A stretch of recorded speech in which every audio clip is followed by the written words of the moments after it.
भगवान श्री कृष्ण के चमत्कार और लीलाओं के बारे में कौन नहीं जानता है। वह भगवान विष्णु के अवतार थे।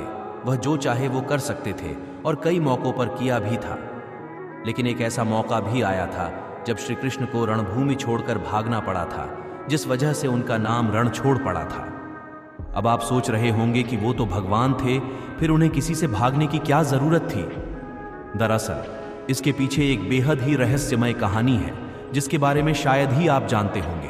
एक बार मगधराज जरासंध ने भगवान श्री कृष्ण को युद्ध के लिए ललकारा था, लेकिन वह सिर्फ अकेले नहीं बल्कि उसने श्री कृष्ण के खिलाफ युद्ध के लिए यवन देश के राजा कालयवन को भी अपने साथ मिला लिया था। दरअसल कालयवन को भगवान शंकर से यह वरदान मिला था कि न तो कोई चंद्रवंशी और न ही कोई सूर्यवंशी उसको युद्ध में हरा सकता है। उसे न तो कोई हथियार मार सकता है और न ही कोई अपने बल से हरा सकता है।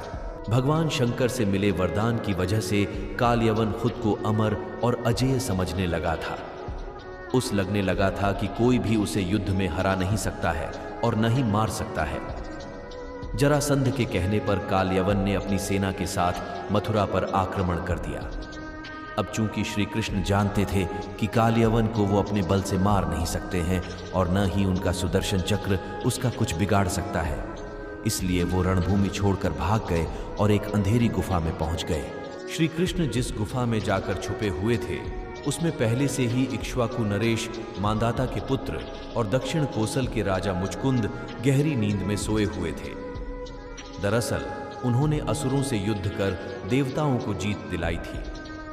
लगातार कई दिनों तक युद्ध करने की वजह से वह थक गए थे, इसीलिए भगवान इंद्र ने उनसे सोने का आग्रह किया और उन्हें एक वरदान भी दिया, जिसके मुताबिक जो कोई भी उन्हें नींद से जगाएगा वह जलकर भस्म हो जाएगा।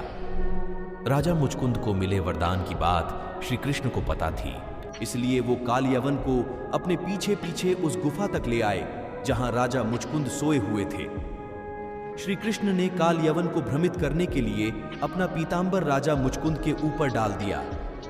राजा मुचकुंद को देखकर कालयवन को लगा कि वह श्री कृष्ण ही हैं और उससे डरकर अंधेरी गुफा में छुपकर सो गए हैं।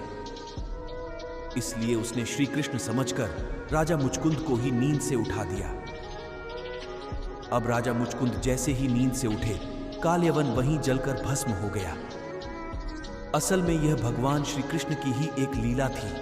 उन्होंने महाभारत के युद्ध में गीता का उपदेश देते हुए कहा भी था कि सृष्टि में जो कुछ भी होता है उन्हीं की इच्छा से होता है, तो जाहिर है कालयवन का अंत भी उन्हीं की इच्छा से हुआ था।